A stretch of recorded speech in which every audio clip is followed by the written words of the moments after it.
Ah, agora sim. Tá me ouvindo, Paula? Bom dia! Bom dia! E aí, tudo bem? Ou é? Obrigada. Eu não estou te ouvindo, Regis. Tá bom, só um minutinho, tá bom? Ah, agora estou, agora estou. Tá me ouvindo agora? Essa ferramenta para mim é nova. Estou estreando hoje o uso do Teams. Estou acostumada ao Meeting ou ao Zoom, mas vivendo e aprendendo. Vou reconfigurar aqui, Hum, porque eu vou chamar alguns alunos. Assim que eu apresentar você assim, eu vou chamar uns alunos para compor a mesa aqui com a gente, para a gente conversar, tá bom? tá bom. Gente, bom dia a todos, todas, todes. Bom dia.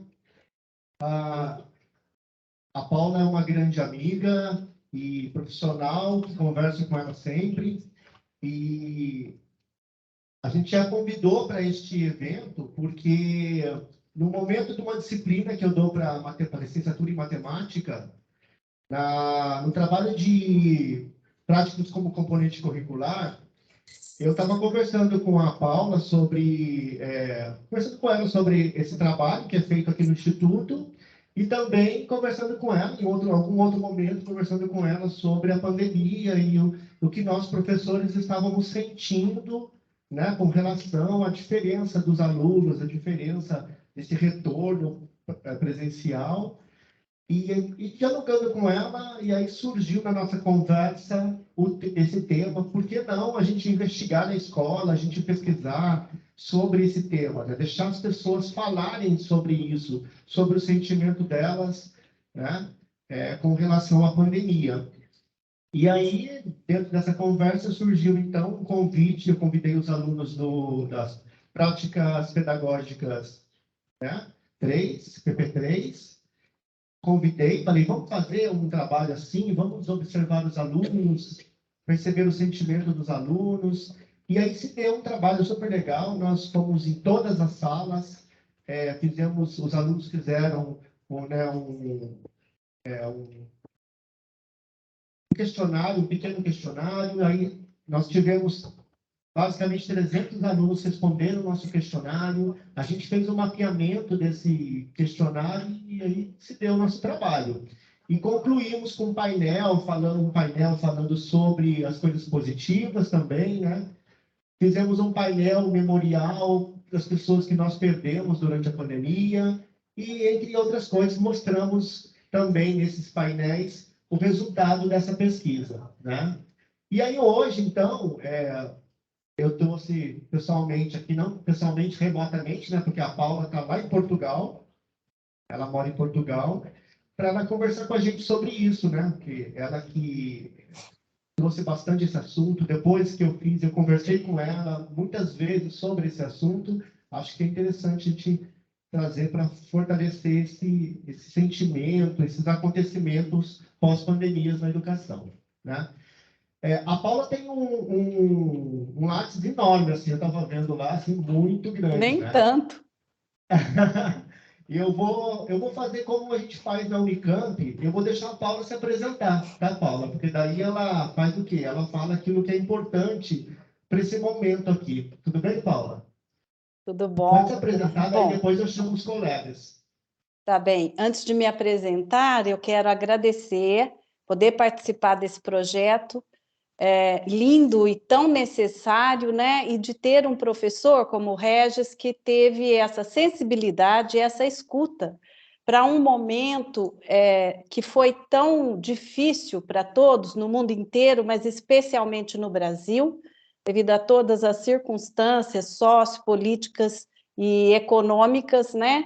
E sociais que nos acometeram, e eu não deixei de sentir, embora à distância, fiquei presa, entre aspas, em Portugal, pela impossibilidade de me locomover, e, bom, quero imensamente agradecer a oportunidade de ouvir e conversar um pouco com os estudantes que se engajaram e que vão se engajar num projeto maior, que é por um mundo mais justo, com menos desigualdades sociais e com mais escuta para a dor do outro e para a sua própria dor de existir, não é? De ter que renunciar a alguns desejos para que possamos conviver, não vou dizer em harmonia, porque isso não existe, são momentos de harmonia, o que mais nós temos são conflitos, conflitos que são produtivos para a transformação daquilo que nós não queremos mais. Eu gostaria de me apresentar simplesmente como uma mulher que sou professora de formação, me tornei psicanalista por me indignar com a exclusão das crianças na escola, também pelo motivo de que passei e passo por um processo de análise pessoal, e isso me torna um dos eixos da competência para escutar também a dor e o sofrimento dos outros, não só as alegrias também passam por aí, tudo aquilo que nos torna humanos e que tem sido colocado por baixo de um tapete chamado eterna felicidade ou poder de conquistas, e que tem nos desumanizado e patologizado a vida. Ou seja, não podemos nos entristecer, não podemos perder alguma coisa, temos que abraçar todas as oportunidades, num mundo ainda meritocrático, onde essa meritocracia só aumenta a desigualdade, não é? Então, aquilo que nos torna humanos, que são as nossas fragilidades, os nossos sentimentos, não é? Os nossos afetos, tem sido apagado por um discurso, não é? De superpoderes, de guerreiros e guerreiras, o que esconde por trás uma tremenda exploração do trabalho, da saúde, da educação, não é? E nos destitui daquilo que poderia ser uma grande transformação e fatores de humanização. Então, sou uma professora indignada com a exclusão, com o fosso social que se abre. Sei que posso fazer pouco, mas o pouco que posso, procuro fazer. Me tornei psicanalista e acho que a escuta é fundamental, nos ouvirmos e ouvirmos os outros é fundamental em todos os momentos da vida, não é? E, bom, essa sou eu. Sou mãe, avó, não é? E uma mulher participante e participativa naquilo que me convocam e que me compete a partir dos princípios éticos que me regem. É isso. Então, Paula, eu vou chamar, então, 3 alunos, colegas que participaram comigo desse projeto, e aí a gente abre o diálogo, tá bom? Combinado. Eu quero chamar aqui o Lucas, isso, a Isabel, e a Yasa.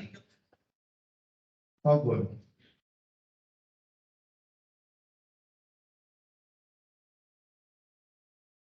Pode ser, como sentar aqui na frente. Então, agora eu abro a palavra para você, você pode conduzir daí mesmo, eu deixo o microfone aqui, conforme for, os alunos podem interagir, tá bom? Tá bom. Nós pensamos, quando o Regis me convidou, né, para participar dessa mesa, me sinto muito honrada e com uma grande responsabilidade.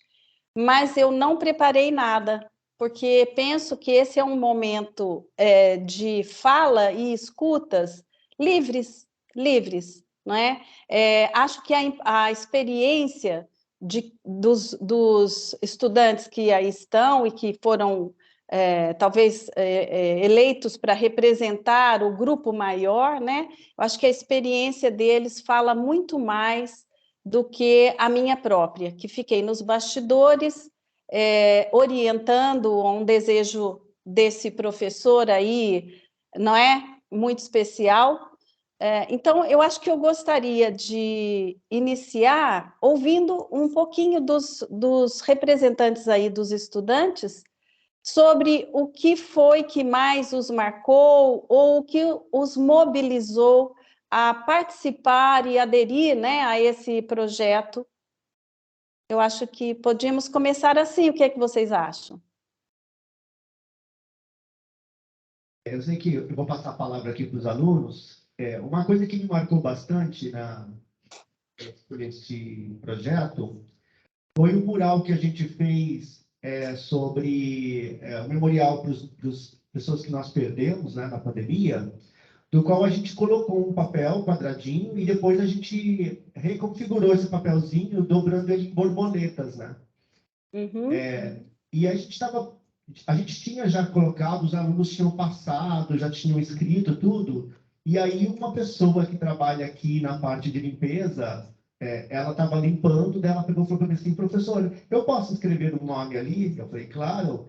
E ela falou assim, é minha prima, eu senti tanto a perda da minha prima. E aí, isso para mim foi o que mais chamou a atenção, assim, tá? Uhum. Bom dia. Bom dia. Bom, eu acho que o primeiro passo, né, quando o professor fez a proposta da atividade, foi quando nós fizemos uma roda de conversa, mas assim, uma exposição dos nossos sentimentos quanto a essa volta presencial. Então, o que a gente passou durante a pandemia e como estava sendo esse reflexo também na nossa aprendizagem. Então, além de tudo, a gente teve essa iniciativa de querer conhecer também essa perspectiva do campus em relação aos nossos sentimentos. Então, cada um sentou, colocou ali todos os sentimentos, quem queria voltar presencial, quem não queria, o que estava sentindo, o que sentia falta, o relacionamento com a família, as pessoas à volta, quem realmente tinha perdido alguém. Então, foi a partir disso. Então, quando a gente começou a fazer esse projeto, a gente chegava nas salas de aula, foi um projeto que os alunos não tiveram nenhuma resistência de querer responder isso para a gente. Porque a gente ficou pensando, mas é um assunto tão delicado, será que eles vão querer, né, expor isso? O que a gente fez era anônimo, mas ainda assim não são sentimentos delicados. Então, eles foram super receptivos, responderam, tivemos resultados muito legais da pesquisa, tivemos vários pontos a discutir, depois dá até para a gente citar alguns. Então, eu acho que esse ponto inicial de reconhecer os nossos sentimentos e entender o do próximo foi um ponto crucial, porque aquilo que realmente a gente passa, o que a gente mais sente, o que a gente mais tem maior impacto para você conseguir entender o outro e ter empatia. Então, esse foi o ponto, acho que assim, principal da pesquisa, principalmente para mim. Uhum.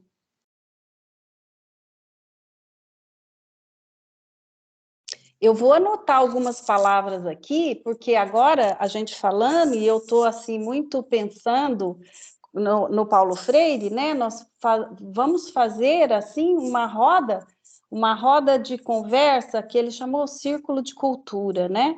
Porque cada expressão de dor ou de sentimentos, né, em geral, também está muito ligado ao contexto cultural de cada um. E esse contexto, ele é micro e macro, não é? Então, a família de cada um, como se viveu essa dor, como se vive, esse medo da exposição, enfim.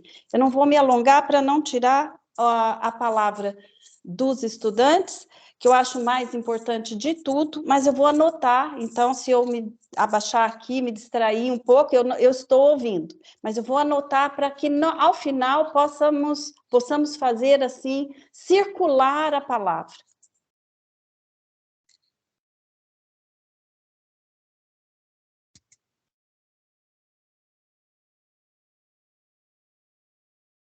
Eu acho que outro ponto bem importante da nossa pesquisa foi o sentimento de a gente não estar sozinho. Porque, principalmente com a nossa turma, que nós foi uma turma formada dentro da pandemia, cada um na própria casa e tudo mais. E além desse projeto ter dado para a gente se enturmar melhor, também mostrou que a pandemia impactou todo mundo. E sinto que a decisão de divulgar todos os resultados também serviu bem para esse propósito, para mostrar para todos os alunos, para todo mundo sentindo, inclusive até os próprios professores, porque quando a gente ia entregar o questionário nas salas, muitos professores também questionaram porque não tinham um questionário feito para eles também. Inclusive, uma coisa aí para aprimorar nas próximas vezes. É esse o ponto.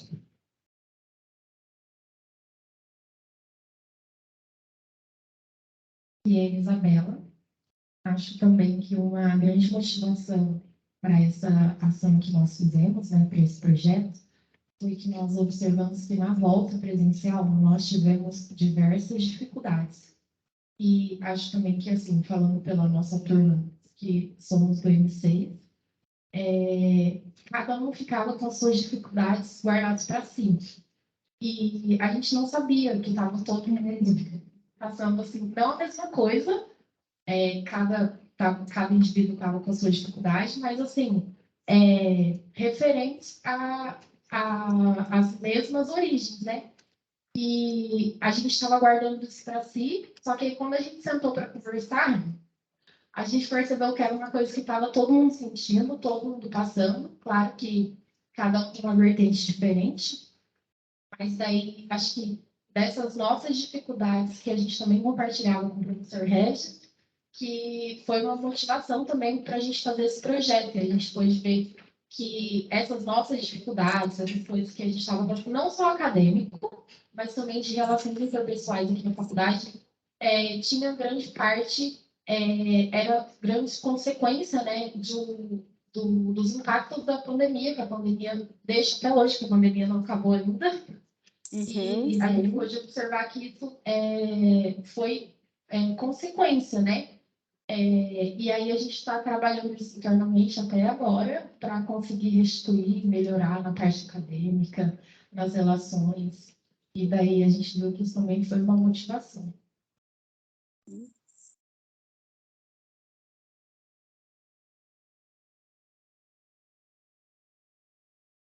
Fechamos aqui os 3 alunos, tá? Os 3. Bom, eu que gostaria também de saber, se não for sair muito fora da programação, eu não sei como é que nós estamos de horários, se tem alguém da plateia que gostaria de falar alguma coisa, rapidamente?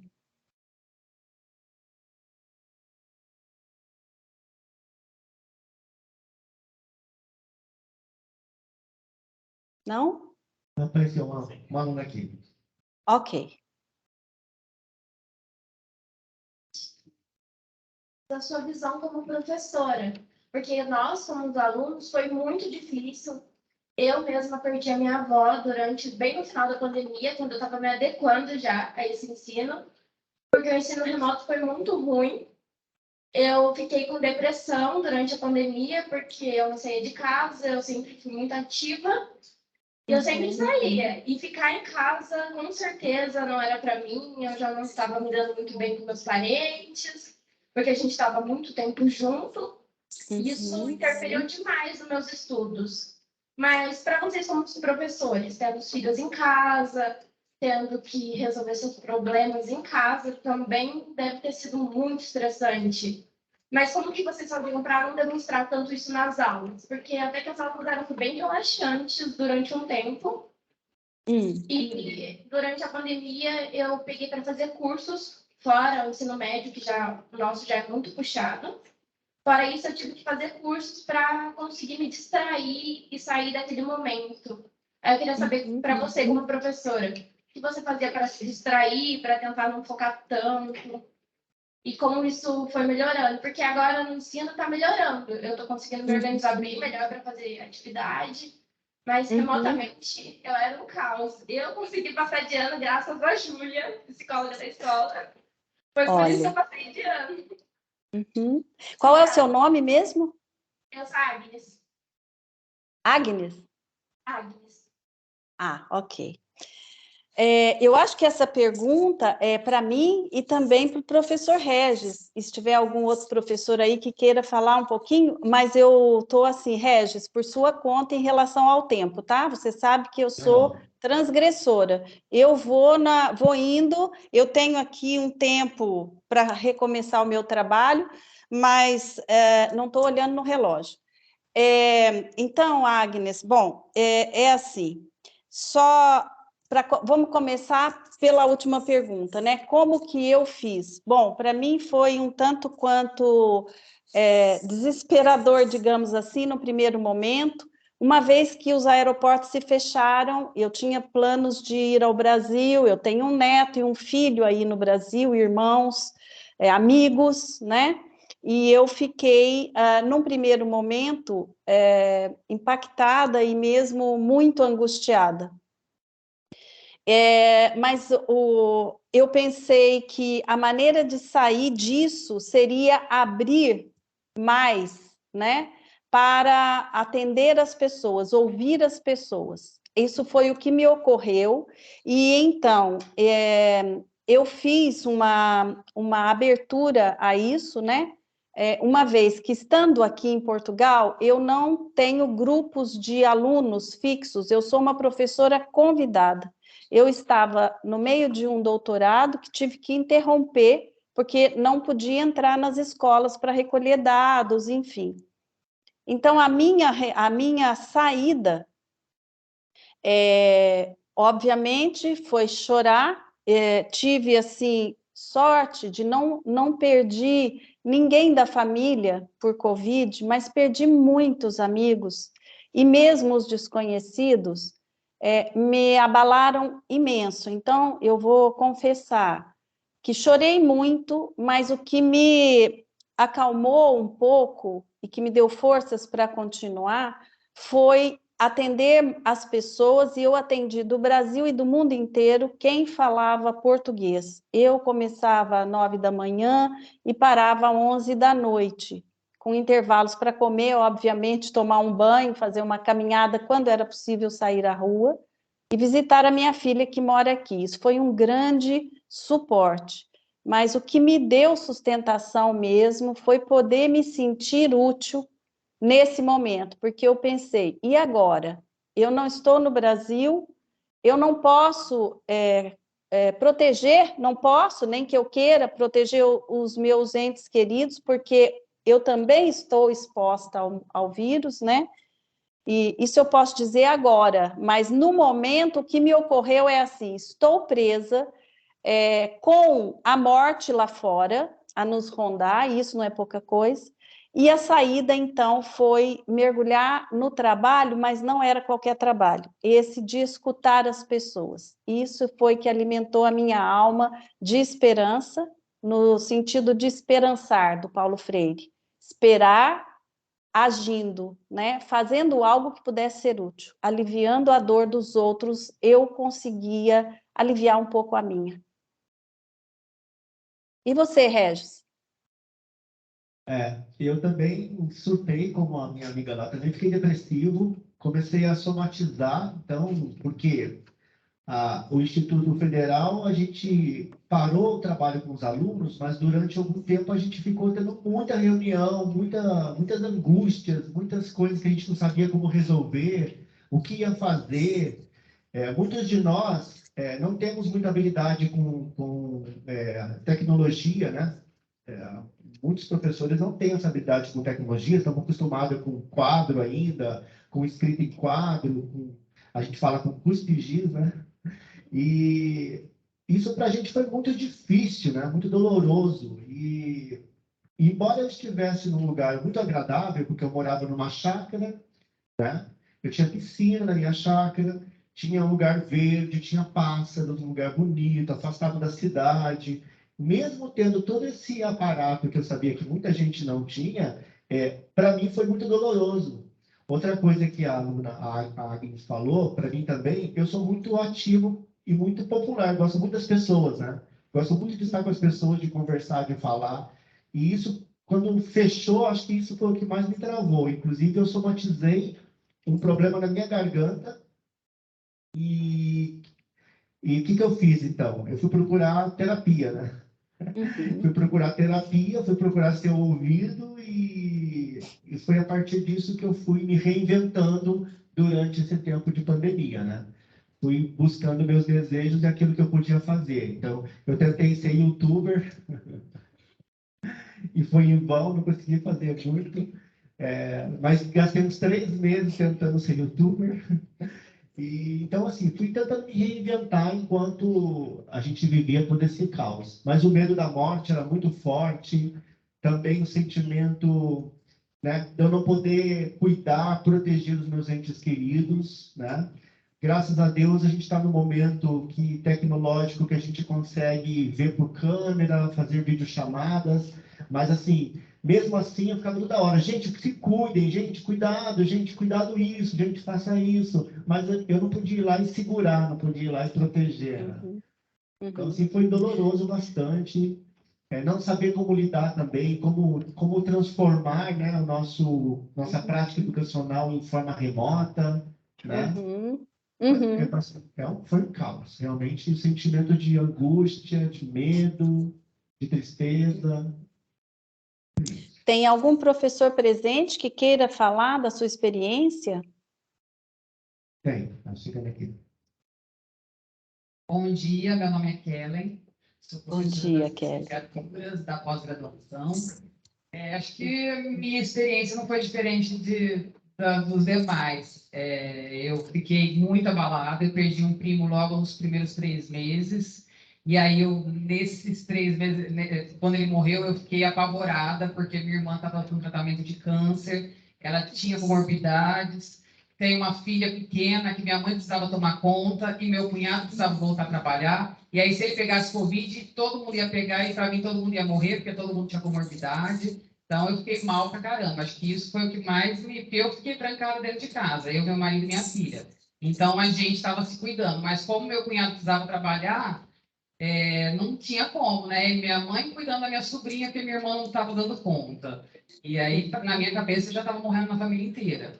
Então, eu fiquei mal, muito mal. Mas, graças a Deus, minha irmã chegou a pegar Covid, ficou mal, muito mal, ficou entubada, quase faleceu.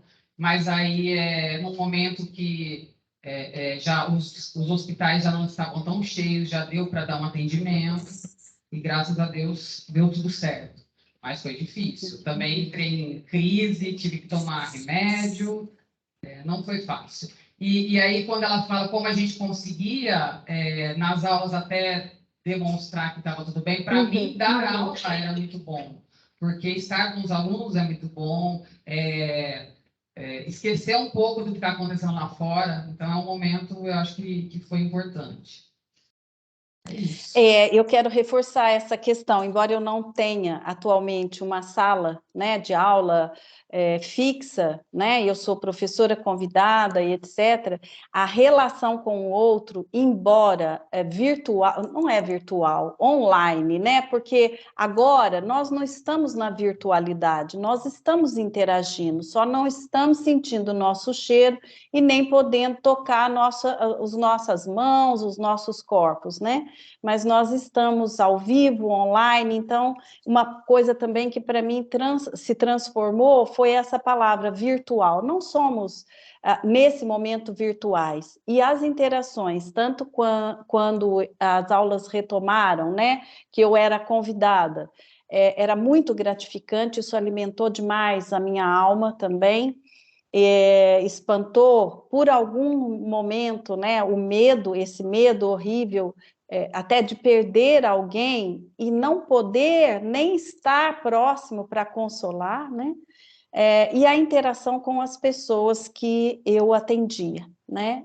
Ouvir as histórias, poder apoiar e às vezes até extrapolando um limite clínico, falar sobre a minha própria dor também, com alguns analisandos, nos tornou, não quebrou a barreira clínica, mas nos aproximou enquanto seres humanos. E isso é muito importante também, tanto para o professor, quanto para o psicanalista, que antes de qualquer coisa somos seres humanos, mas muitas vezes nos colocamos num pedestal, num Olimpo, né? E esquecemos da humanidade que nos move, né?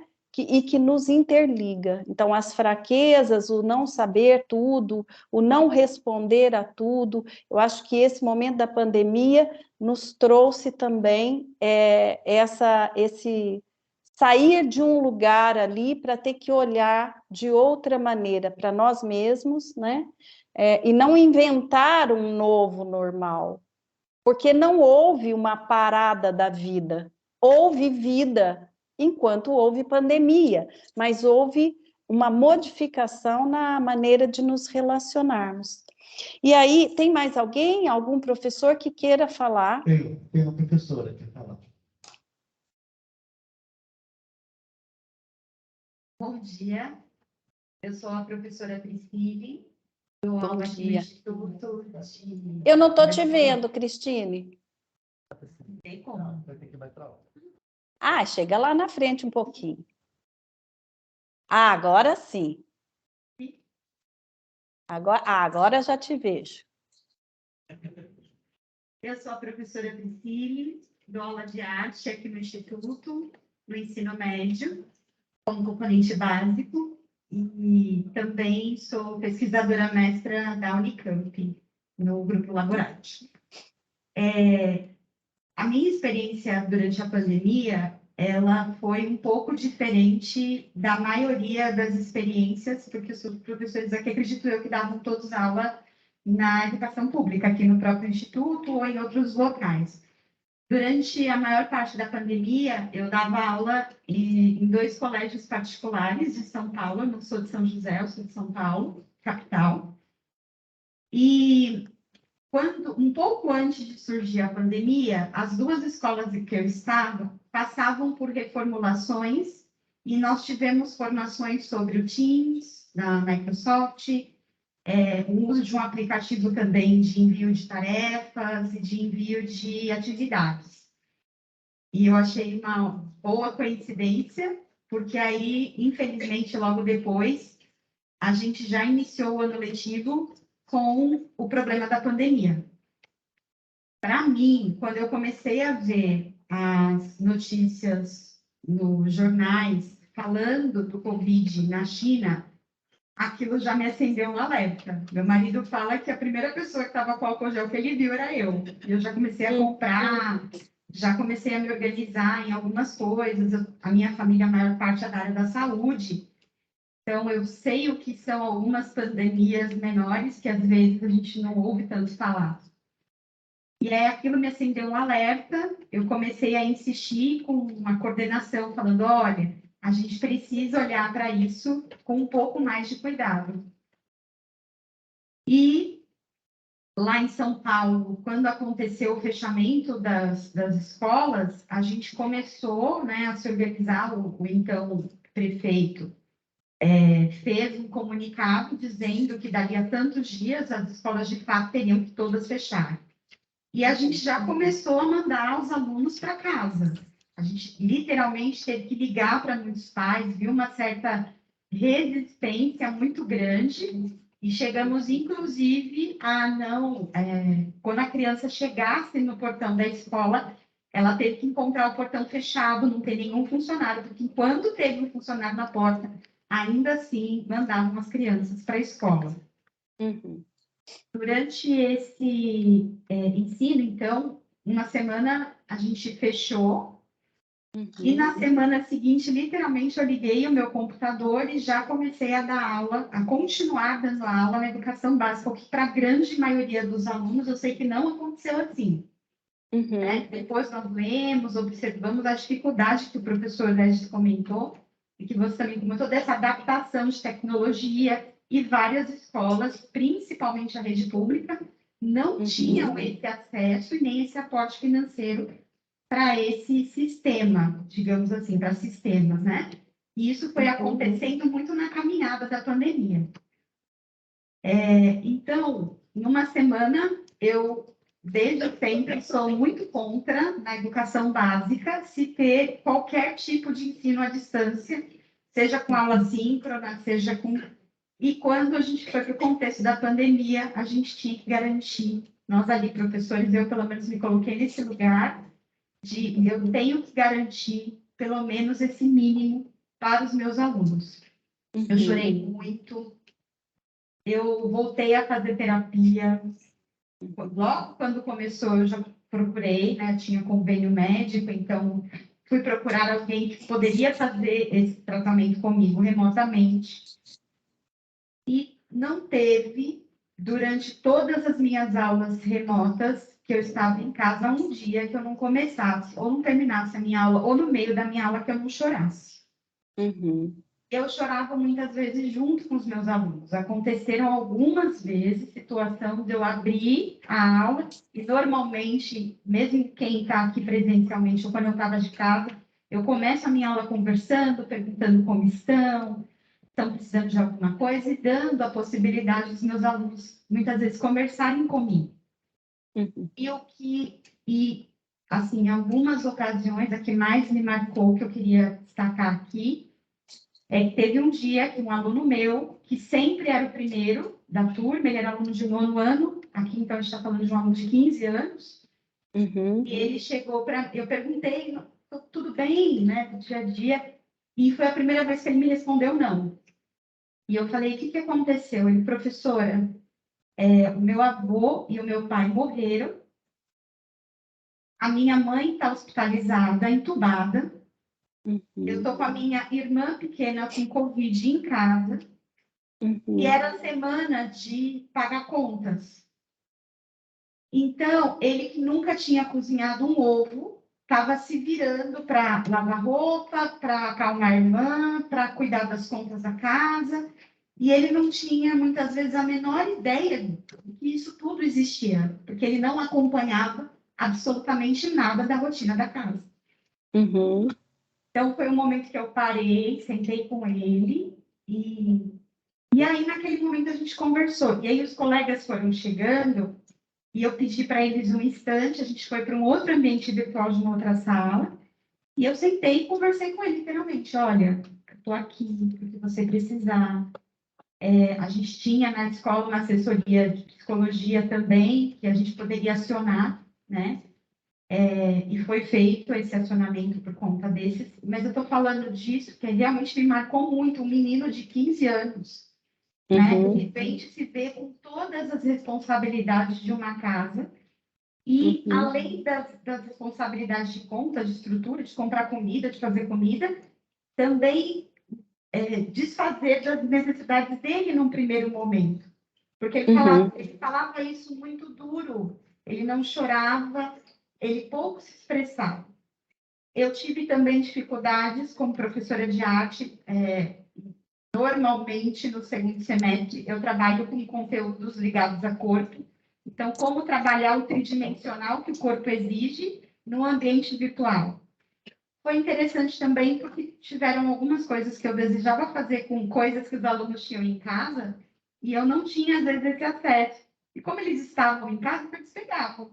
Então, vamos fazer uma dança de forró com edredom. Vamos fazer uma dança música de trabalho com um pano de prato. Então, também foi uma reinvenção da minha prática. Muitas coisas tiveram que ser adaptadas, mas principalmente assim essa questão da relação com os alunos e de me fazer visível por câmeras. Também foi algo que me marcou muito. E, enfim, eu gosto de abraçar, beijar os meus alunos. E mesmo agora, durante o período de pandemia, eu ainda uso máscara. Eu tenho uma familiar com câncer e ela precisa requer dos meus cuidados. Então, eu continuo usando máscara, independente dessa circunstância. E tudo, né, ao redor, eu acho que é um período que a gente cresceu, comprovamos algumas teorias que a para a educação básica realmente não funciona no direito que os nossos alunos têm a essa educação e no cumprimento das nossas relações de magistério. É isso. Muito obrigada. É uma outra visão, não menos sofrida e dolorida, mas é uma visão que também nos remete ao grande fosso de desigualdade social, né?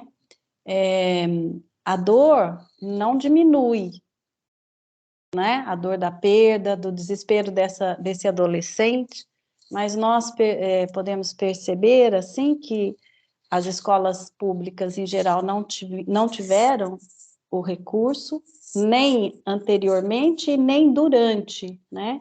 E as crianças, por sua vez, muitas vezes, aos 5 anos, já estão, quer dizer, vão à escola para comer, não é? Essa é a realidade que nós temos ainda, infelizmente, estávamos um pouquinho distante disso, mas retomamos nesses últimos anos a fome, né? A falta de recursos e as crianças a terem que crescer, né? Obrigados pelas circunstâncias da vida, não só pandêmicas, né? Mas na pandemia, muitos. Aí a pandemia teve algo de inclusivo, né? Não adiantava ter todo o dinheiro do mundo, porque a morte estava ali à solta e não escolheu, né? Nós tivemos aí várias pessoas, artistas, e que não por isso tem menos valor e foi menos dolorido, né? Mas não foi o dinheiro, nesse momento, que pôde evitar a morte. Mas o dinheiro pôde financiar pesquisas, comprar vacina, né? Quando bem utilizado. Bom, mais alguém, ou posso ir retomando aqui com o que os estudantes disserem, algumas palavras que eu apontei, para que a gente possa falar um pouquinho. Tem um professor aqui, Priscila. Ótimo. Vou falar rapidinho, tá, gente? Eu sou Priscila, professora de matemática do ensino médio e também das licenciaturas. Eu vou falar rapidinho porque eu vivi um contexto diferente. Eu estava também afastada para doutorado e também no momento de produção dos dados. E eu tive que mudar toda a minha pesquisa para o formato online, que também foi uma fuga, alguém falou aí, foi um momento de ver pessoas, não só para mim, mas para aquelas pessoas que estavam ali comigo. Mas eu sou mãe também, e eu vivi um contexto de mãe professora na pandemia, e que me abriu os olhos para muita coisa, né? Eu tenho 2 filhos, a Larissa agora está com 11, o Pedro com 10, o Pedro é uma criança autista, também estou na escola escolar, que também já usava computador, internet, plataformas digitais, então não foi esse o dificultador. O dificultador foi ficar em casa e ter que dar conta de tudo, né? Doutorado, crianças, ser professora das crianças, terapeuta das crianças, esposa e tudo aquilo, e a gente chegou a um ponto que pirou. Então, eu, como professora hoje, de volta, né, na sala de aula, no curso de licenciatura, eu falo muito isso para os alunos, né, que a gente... O que a pandemia me ensinou? Não julgar. Porque tinha dia que eu falava para meus filhos, não liga esse computador. Hoje a gente não vai ver aula. E a gente estava em casa e a gente não queria aquilo. E minha sogra é coordenadora de escola e ela culpava muito as mães que não acompanhavam os filhos e que os filhos não aprendiam porque as mães... E eu falava, eu não estou dando conta. Quem sou eu para julgar? Então, uma coisa também é não julgar e fazer o que dá uma conta. E aí, uma estratégia de sobrevivência. E hoje, né, o meu olhar para os meus alunos que estão chegando, né, pós-pandemia, é esse olhar de que eles fizeram o que eles deram conta, os pais fizeram o que eles deram conta, hoje estamos aqui celebrando a vida e tocando conforme a gente consegue. Então, esse, para mim, foi o maior aprendizado, para mim, da pandemia. Né? E que naquele momento que eu estava me cobrando muito, desenvolvi crise de ansiedade, fui também para psicólogo, né, como Regis, e foi uma libertação. A gente, né, não é porque eu sou professora que eu tinha que dar conta de toda a educação dos meus filhos, por exemplo, naquele momento. E hoje eu entendo os meus alunos aqui hoje comigo, né? Agora a gente vai seguir com o que a gente tem, e é isso. Ai, muito bom, muito bom. Mais alguém?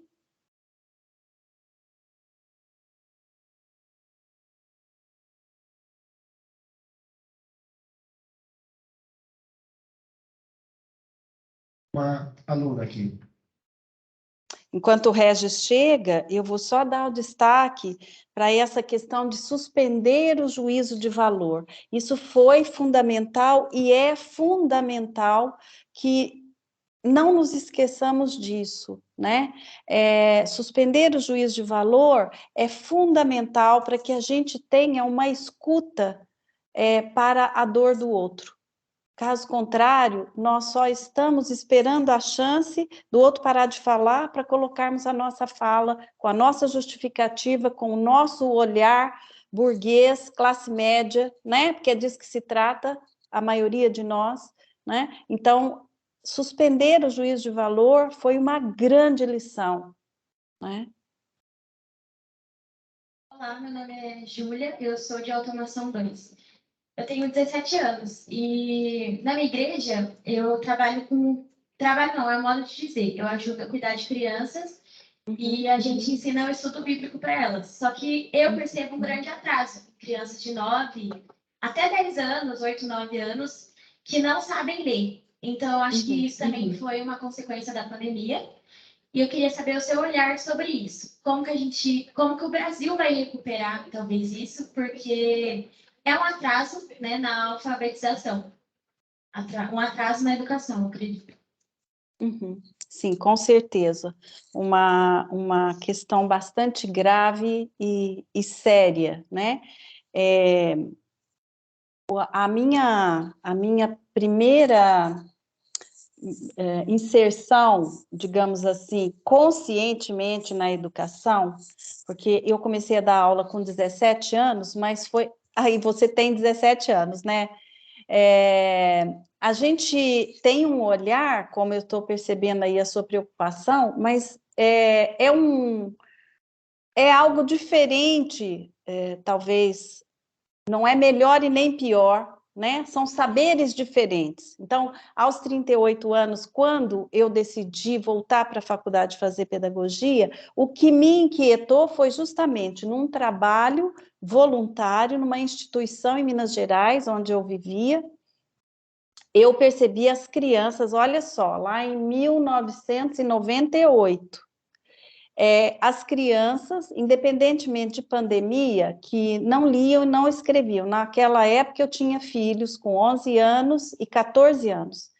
E eu nunca tinha me deparado com essa realidade. Então, essa questão da alfabetização é uma questão já enraizada, né, no Brasil, a gente sabe disso, pouco investimento em educação, o que por um período houve uma melhora, e aí eu já estava em sala de aula com as crianças e também nas universidades, foi um período em que eu fui fazer o mestrado, né, para compreender o que é que nos levava a aprender ou a recusar a aprendizagem. Então, o contexto social tem uma grande interferência ou uma grande influência, obviamente, as políticas públicas, né? Agora, a interação, né, humana também é fundamental na relação ensino-aprendizado. Eu não sei, sinceramente, responder como é que o Brasil vai dar a volta a esse enorme fosso que se alargou mais ainda, né, com um pouco investimento, uma desvalorização, não foi pouca valorização, foi desvalorização da ciência, dos professores. Me doía imenso ouvir, muitas vezes, nas sessões que eu atendia, ouvindo os professores, o quanto eles eram rechaçados, dizendo, tudo folgado, está em casa, não quer voltar para dar aula, porque em casa é folgado, né? Aí, como disse a colega professora, é tão folgado, né, que a gente se desespera, e se não buscar terapia, talvez não dê conta, né, dos filhos, do marido, da casa, das tarefas dos filhos, enfim. Eu não tenho uma resposta pronta, né, mas eu tenho uma esperança de que nós possamos mudar essa realidade, elegendo governos que realmente se preocupem e invistam em educação.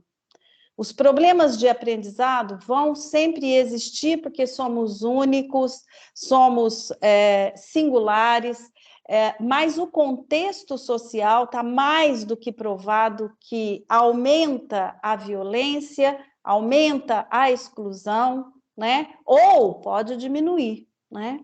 Então, eu tenho muita esperança, volto a dizer, do verbo esperançar, do Paulo Freire, que nós saberemos eleger governos, não só esse ano, mas nos próximos, que possam valorizar e investir na educação das crianças. Eu vivo num país europeu que tem muitos problemas, muitos, mas a realidade era o que me trazia as lágrimas também, foi totalmente outra, embora não possamos comparar por tamanho. Portugal é do tamanho do Piauí, então, guardadas ou resguardadas as proporções, nós tivemos um Estado forte e apoiando, como temos agora, aqui um nível de inflação já altíssimo para a Europa, e um governo que investe na educação, e não tem problemas também, tá? Que também tem crianças que não aprendem, por isso que as questões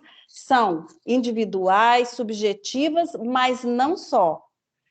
Mas eu pude fazer uma comparação, né, do apoio que o governo social-democrata, que é a maioria dos países europeus, o apoio que se dá para que não se chegue ao nível de pobreza e de exclusão, né, a um nível que nós temos, infelizmente, que voltamos aí no Brasil, né, o apoio do Estado é fundamental, fundamental. E quem é que colocamos para gerir esses recursos é só isso que nesse momento, né, e nos momentos de escolher os nossos governantes, é o nosso dever ético, né, observar e escolher com muito critério, né, quem é que investe na educação, na saúde, na segurança, né, para que possamos, quem sabe, um dia diminuir essa diferença. Enquanto isso, acho que podemos fazer pequenas ações, né? Pequenas revoluções. Então, cada um, assim como bem disse aí a professora de artes, né? Cada um de nós, principalmente em momentos difíceis, criamos, né, soluções, né? Agora, voltando ao Paulo Freire, depende das nossas ações, quer dizer, as nossas ações são sempre ideológicas. O que modifica qual é a posição que a gente toma. A nossa ideologia é includente ou é excludente? Essa pergunta o Paulo Freire já colocou lá quando escreveu Pedagogia do Oprimido, Pedagogia da Liberdade, enfim. Eu acho que cada um, né, individualmente e estando em grupos, pode pensar ações imediatas para reverter isso. Mas é como enxugar gelo se não houver um respaldo, né, de políticas públicas, porque o professor também precisa comer, pagar conta, dormir, descansar, parar de ter jornadas triplas, quádruplas, quíntuplas, né? Então, é preciso repensar aí, especialmente as ações individuais, mas o nosso coletivo. Bom, em relação... Alguém mais quer falar? Porque senão eu vou jogar umas provocações aí a partir do que foi levantado aqui.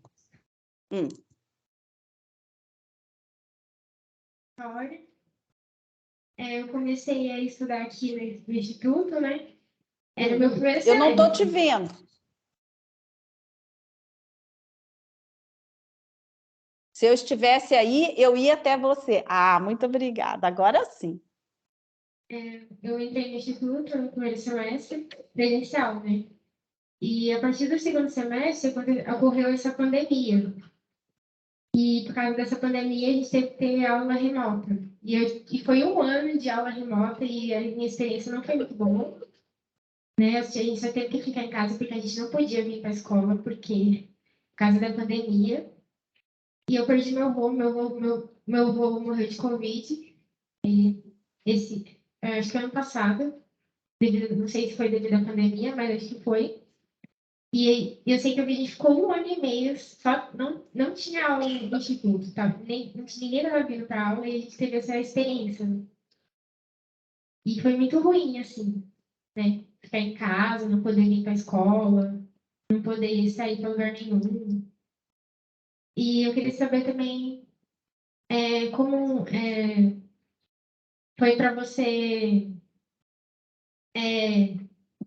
o que a pandemia serviu para a gente, né, de aprendizagem, que realmente a gente nunca teve aula remota, né, a gente nunca sabe como que é online, mas a gente nunca teve experiência, a gente sempre ficava na sala de aula, sempre acostumada com presencial, nunca usava os computadores, essas coisas, né? Como que foi para você as aulas remotas? E você prefere presencial ou remotamente, ou online? Se foi uma experiência boa? Se isso ajudou, se isso foi melhor, ou se foi pior, ou se o desempenho foi o mesmo, né? Se teve alguma mudança. Sim. Muitas mudanças. Como é que é seu nome mesmo? Vitória. Vitória. Muitas mudanças. Foi difícil me adaptar, porque também sou, embora eu não seja professora de artes, mas sou professora de educação infantil também, né? E mesmo com os meus alunos adultos nas pós-graduações e tudo, eu também sou uma pessoa de muito abraço, de muito beijo, de lanche coletivo, enfim. Foi muito difícil, pessoalmente, lidar com esse afastamento, né? Também, como disse o professor Regis, eu sou péssima em tecnologia, mas eu acho que eu melhorei bastante. Então, aprendi, fiz muitos cursos online, saí um pouco de um certo ostracismo, digamos assim. Por exemplo, as comunidades ou as escolas de psicanálise são um pouco restritas à entrada de estrangeiros, principalmente com formações diferenciadas, que não seja da psicologia ou da psiquiatria. Então, eu me senti um pouco isolada na questão de grupos de estudos, eram pouquíssimas as escolas aqui de psicanálise em que dava para frequentar, para ter um grupo, né? Então, com a questão da possibilidade online, eu voltei a frequentar os grupos de psicanálise no Brasil, voltei a dar aulas no Brasil, especialmente na Unicamp, fui convidada, né, online, que era uma coisa que só era possível quando eu estava no Brasil, e muitas vezes eu estava no Brasil no período de férias.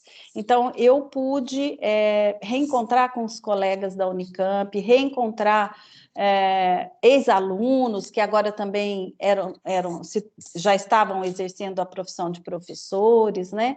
Então, foi um período de muita angústia, mas também foi um período de muita aprendizagem, né? Mas foi muito difícil. Eu confesso que foi muito, muito difícil. Mas tenho consciência também, né, como alguns de vocês disseram, do conforto. Eu sempre pude ter uma boa rede de internet, o que não é a realidade da maioria dos brasileiros.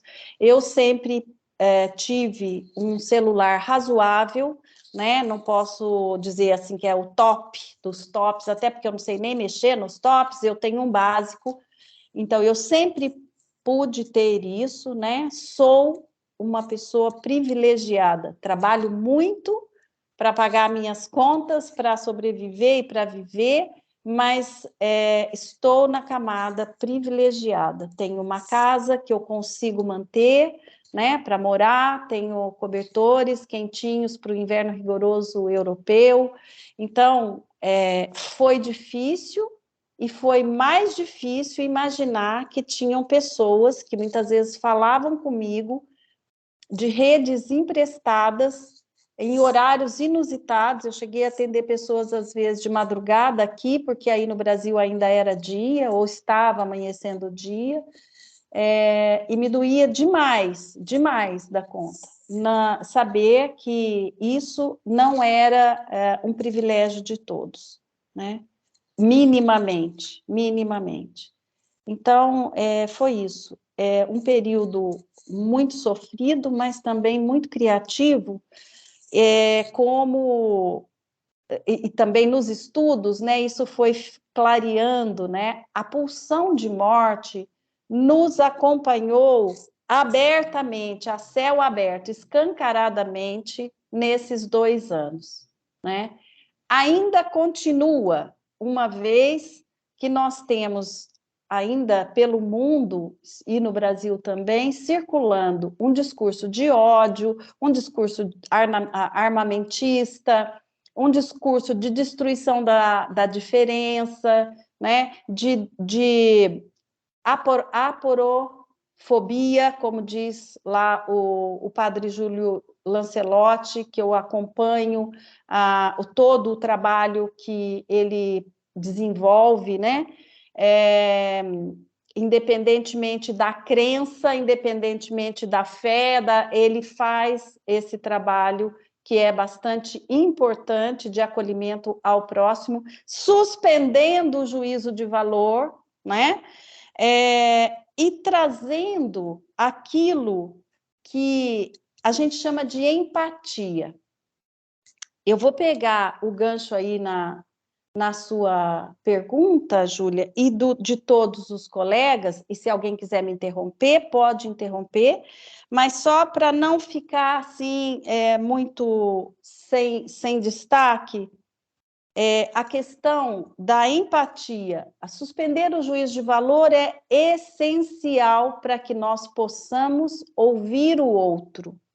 E a questão da empatia, será que é possível sermos empáticos, nos colocando no lugar do outro?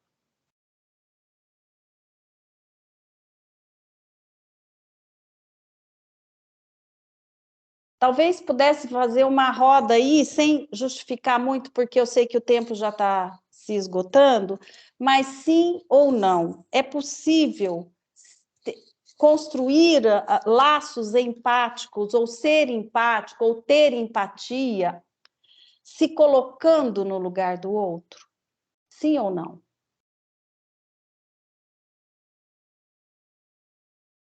Bem, eu tenho isso como uma premissa de vida, né? Eu falo então que é sim. Sim.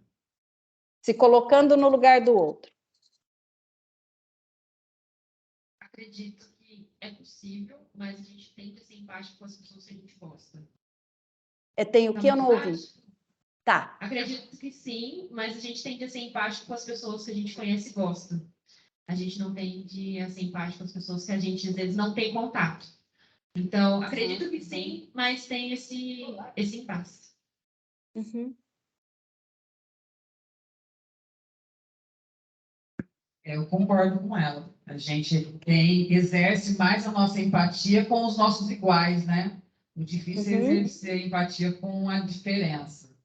Essa exige um pouco mais da gente. E aí, na sociedade que a gente está vivendo hoje, precisava de um esforço maior, né? Talvez suspender mais o juízo de valor. Sim.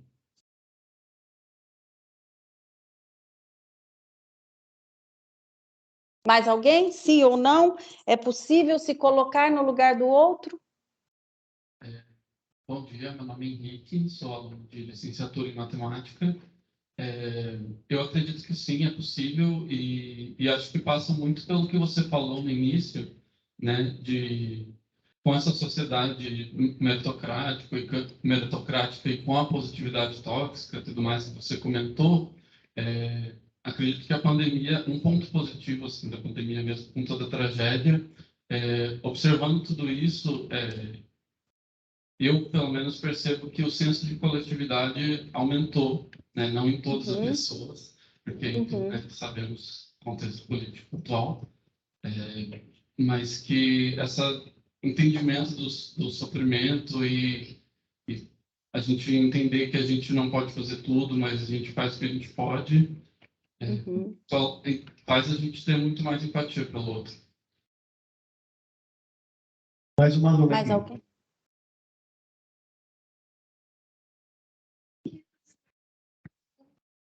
Sobre isso. Eu, como vim desse contexto, como a gente está vindo desse contexto de pandemia, eu fiquei 2 anos, né? A gente ficou 2 anos durante a pandemia. Eu saí de uma vida muito diferente de 2019. No começo de 2020, eu estava no relacionamento e eu terminei no final do ano passado, porque no contexto que eu não estava conseguindo conviver comigo, imagine com outra pessoa. Foi muito complicado isso. Eu fiquei 2 anos no relacionamento e teve que acabar, porque eu não conseguia conviver comigo, não tinha como eu conviver com outra pessoa.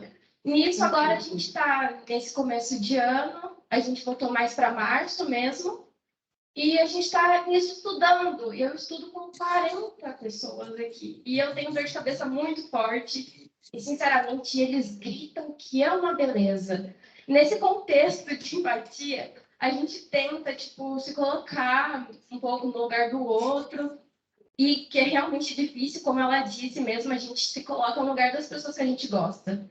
Como foi muito online, eu tive muito problema, eu acabei nem conversando com eles, então eu conheci esse ano e eu conheço muito pouco, foi muitas poucas pessoas que eu realmente fiz trabalho durante a pandemia.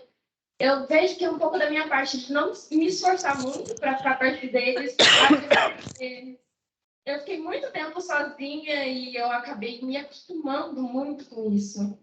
E eu realmente gosto muito de ficar sozinha, porque a pandemia me trouxe isso. Eu tive que aprender a me organizar sozinha, porque a minha mãe não parou na pandemia, ela trabalha com segurança, então ela ia trabalhar, ficava eu e minha mãe em casa, só nós duas, isso serviu muito para me aproximar dela. Então, só estava em casa eu sozinha. E agora, para me relacionar com eles, é muito difícil ficar na sala de aula. Eu realmente, às vezes, eu saio para dar uns passeiozinhos, dar uns perdidos dos professores, porque ficar perto de muita gente ainda me dá pânico. Eu queria saber como que você faz para lidar com isso, para voltar para esse convívio. Olha, eu também faço análise, terapia, análise pessoal. Embora eu seja psicanalista, eu sou ser humano antes de tudo. Também tive um certo receio, não vou dizer que tive pânico, mas eu tive um certo receio quando eu retomei os atendimentos presenciais e saio aí como a colega, professora, de máscara quando tem muita gente. As viagens que já fiz ao Brasil e aos países aqui próximos, que agora já não é obrigatório o uso de máscara, eu levo máscara. Para mim, se alguém sentar ao meu lado, eu ofereço a máscara. Se a pessoa não aceitar, eu peço licença de permanecer com máscara. Então, é ainda difícil pensarmos, por exemplo, eu que vivo sozinha, né? Tenho a filha aqui, tudo, mas tem a vida dela, então eu gosto do meu trabalho, eu ainda tenho o meu autocuidado, sempre peço licença às pessoas. Até o mês passado, atendia de máscara, né? Embora uma pessoa de cada vez, eu atendo crianças, atendo adultos, e agora já presencialmente, já há bastante tempo, mas eu utilizei máscara até o mês passado. E todas as vezes que eu faço uma viagem ou que eu vou a algum lugar com muita gente, naquela semana eu utilizo a máscara, explico para as crianças, explico para os adultos: olha, eu vou permanecer de máscara porque eu me expus, e aqui ainda há um alto índice de contaminação, não mais de morte, né, mas de contaminação. Então, eu decidi assim, por uma questão ética. Eu penso que eu me expus, então eu preciso me proteger, protegendo o outro também. Esse foi o meu modo de sair, né, disso. Mas confesso que a primeira vez que fui a um restaurante que estava muito lotado, fui eu e a filha, eu quase não consegui comer. Foi muito, muito impactante, né? Porque é isso que o Freud tanto nos ensinou, e outros autores também, a pulsão de morte estava e ainda está solta. O que nós recalcamos, né? Para além de outras coisas, mas é essa questão da morte, porque a morte é a única certeza que a gente tem na vida. O resto são criações, a gente inventa, cada um inventa a sua própria vida, de acordo com as normas e regras de cada contexto social. Pode ser bom, pode ser menos bom, né? Pode ser inclusivo, pode ser excludente. Mas a única certeza que nós temos é da finitude da vida. Mas para viver é preciso recalcar, porque senão não tem. Para que a gente vai viver se a gente vai morrer, né? Para que eu vou regar uma plantinha olhando para ela, sabendo, mas ela vai morrer mesmo, não vou regar, não.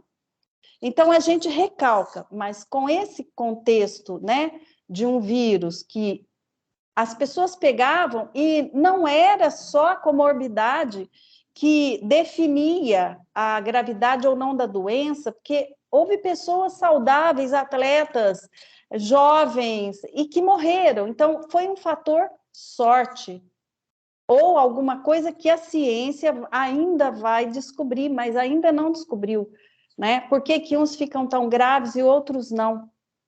E ainda hoje, com vacina e tudo, ainda há pessoas que vão entubadas para os hospitais, há pessoas que morrem, né? Então, lidar com essa morte no nosso cangote, como diria lá em Minas Gerais, né? Onde eu fui criada, não é fácil. Então, reentrar nessa relação, já que somos seres de relações, né, demanda um processo, né? E um deles passa por isso, por fazer circular a palavra, fazer circular os nossos medos, os nossos traumas, né? O Freud também tem um capítulo do estudo sobre os traumas, em que os soldados que regressaram da guerra entraram num silêncio, tamanho horror que eles assistiram, entraram num silêncio de morte mesmo, né? E a partir daí ele reforça ainda mais a importância de se falar sobre aquilo que de alguma forma, nos traumatizou ou nos traz um grande sofrimento, né? Ainda mais um sofrimento coletivo, e isso também nos possibilita suspender o juízo de valor, para que nós não nos eliminemos uns aos outros, não nos fechemos em bolhas, né? E possamos abrir a escuta daquele que viveu tudo isso e que acha que isso foi uma invenção, daquele que nega. Existe um mecanismo e até um texto do Freud que se chama Psicologia das Massas e Análise do Eu, que não justifica, mas nos clareia, né, alguns pontos disso que nos torna humanos. A negação e o esquecimento fazem parte do nosso psiquismo, né? Então, isso que foi coletivo mundialmente, né, levou médicos, cientistas a negarem a ciência, a receitarem remédios não válidos, né, a desqualificarem o sofrimento alheio, né? E é preciso, então, para novamente retomar aqui o gancho, a pergunta: é possível se colocar no lugar do outro? Eu vou responder para vocês: não é possível se colocar no lugar do outro. Não é. Nós tentamos, nós criamos a fantasia de que estamos nos colocando no lugar do outro, mas não nos colocamos, nunca.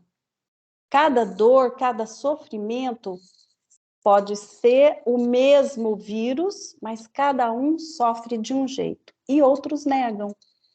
Portanto, não é possível nos colocarmos no lugar do outro. É possível perguntarmos ao outro: como é que você está? O que é que você sentiu? E que foi isso, penso eu, o ponto principal de abertura desse projeto coordenado aí pelo professor Regis e com a adesão, me parece que de toda a comunidade aí do Instituto Superior de Educação, é isso mesmo o nome, né, gente? Eu troco nomes, tá? Foi isso o que pôde dar a visibilidade, né, e criar laços de empatia. A empatia não se constrói se colocando no lugar do outro, porque não é possível nos colocarmos no lugar do outro. A empatia se constrói ouvindo o outro, perguntando para o outro, e não é só pela palavra falada, né? E aí já entramos também incluindo os surdos que se comunicam de outra forma, porque desenvolvem e se apropriam de uma outra língua, né?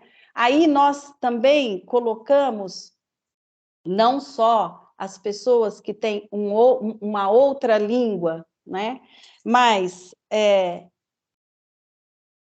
porque pode ser sinalizado, pode ser falado, oral, mas pode ser por escrito também. Então, como é que esse projeto possibilitou a circulação da palavra? Fazendo um questionário, pensando, né, como que nós vamos abordar isso minimamente, né? Porque esse projeto poderia ter partido da suposição que é possível me colocar no lugar do outro, né? Não é possível, porque a dor de cada um, só cada um é que sente. Arrancar, bater o dedo na quina do sofá pode fazer uma pessoa desmaiar de dor e pode fazer o outro não sentir nada. O outro só xingar um palavrão e seguir a vida. O outro quebrar o dedo. Então, o que possibilitou, né? O que nos possibilita criar esses laços empáticos é fazer circular a palavra, seja por escrito, seja por um questionário, ou seja por um texto, seja por uma publicação, seja por uma dinâmica, ou no dia a dia, no corpo a corpo, como uma das professoras disse aí, eu saí da aula coletiva e fui para uma sala, embora estivesse online, foi o que eu entendi, e fui perguntar para o outro, o que é que você está precisando? E disse, olha, eu estou aqui para te ajudar. Isso é empatia. O resto, como disse o Paulo Freire, é caridade. E como ele lutou, não pela caridade, mas pela justiça social, assim como ele disse, né? A caridade é um ato de superioridade. Eu dou aquilo que me sobra para aquele que não tem nada. Mas isso é importante para o outro não morrer de fome. Mas o que é que eu faço para modificar aquela realidade, minimamente? Né? E muitas vezes isso me levou a repensar o que é a empatia, o que seria suspender o juízo de valor nesses momentos de solidão aqui, isolada, teoricamente, sem poder ir para o Brasil, sem saber como ajudar a minha família no Brasil, os meus amigos no Brasil, e é isso. Primeiro a gente pensa nos amigos, né? Mas o que eu percebi aqui, num ato do próprio presidente de respeito ao outro, é que aqui também há moradores de rua, mas a maioria deles por opção política. Né? Hoje, infelizmente, com inflação, com a guerra na Ucrânia, temos refugiados, né? E que muitas vezes os encontramos pelas ruas, mas o presidente sai às ruas e saiu durante a pandemia para alimentar as pessoas que estavam na rua e convidá-las a entrarem em um abrigo para se abrigar da chuva, do frio, etc., porque aqueles que estão na rua por opção política não são obrigados a sair da rua, mas precisam seguir algumas normas de convivência, né? Mesmo assim, eles não são agredidos, nem desqualificados e nem desprezados. São convidados a preservarem a própria vida, né? E aí, como é que se aborda essas pessoas? Eu fiz parte da contagem, né, logo que cheguei aqui, dos sem-abrigos, aqui chama-se sem-abrigos, que vivem nas ruas aqui, né? Então, eu saí uma noite para ver onde que tinha os colchões, aquelas coisas que durante o dia eles guardam, tem toda uma regra, né, de se viver e aonde que se vive, enfim, na rua, por opção, né? E aqueles que estão em desamparo social, há um apoio, né, social que também falha, mas há. Mas como que era abordar, que nós fomos instruídos e que eu assisti o próprio presidente, que circula entre nós, né, vai para as filas do supermercado, ele abordava a pessoa na rua dizendo: o que é que você precisa? Eu gostaria muito que você não morresse no frio. E eu estou percebendo, está muito frio, então o que que nós fizemos? Abrimos os portões do metrô, porque lá dentro é quentinho, tá? Para você se abrigar lá. Gostaria muito que você preservasse a sua vida, mas me diga, o que é que você precisa para você, o que está te faltando, no que é que eu posso te ajudar? Isso para mim foi uma das grandes lições, né?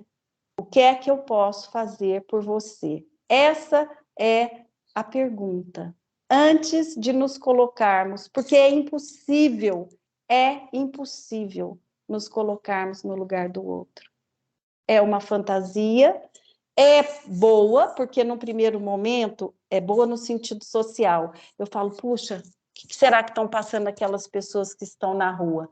Para mim, na minha vã sabedoria, eu achava assim, que também tem essa coisa de pobreza. Tem no mundo inteiro. Mas eu não sabia que existiam pessoas que viviam na rua por opção política. E aqui há, e se respeita.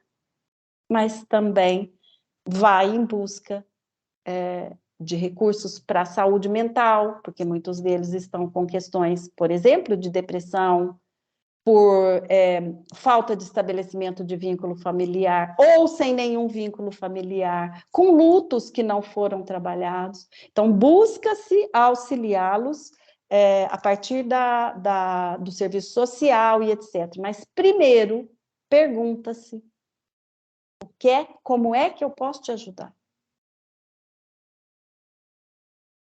Eu acho que esse movimento aí do grupo do professor Regis foi um grande passo para a construção de laços empáticos, de circular a palavra e, com essa palavra, circular as dores e as esperanças de cada um. Agora, o que é que vocês vão fazer com isso, eu não sei, mas vocês podem contar comigo. Eu acho que... Bom ouvir isso.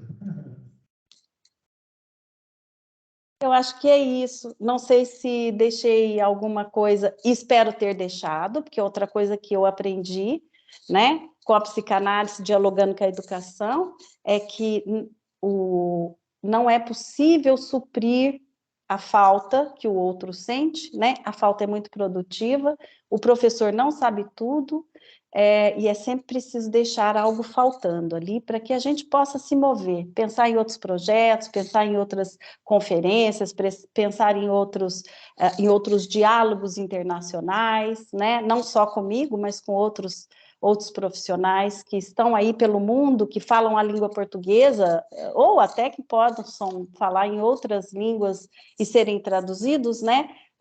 Como é que viveram e vivem, né? E resolvem e ultrapassam, não resolvem, mas como é que criam ou recriam a vida, né?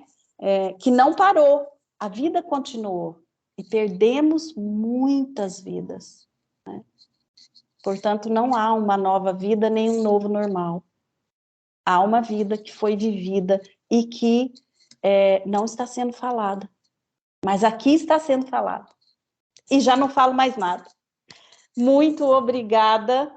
Estou aberta se alguém quiser perguntar mais alguma coisa, mas quero já deixar de antemão o meu agradecimento, os meus sinceros cumprimentos ao Regis, aos estudantes que o acompanharam nessa jornada e a todos e todas e todes que estão aí presentes. E para mim foi assim muito gratificante dialogar um pouquinho com vocês.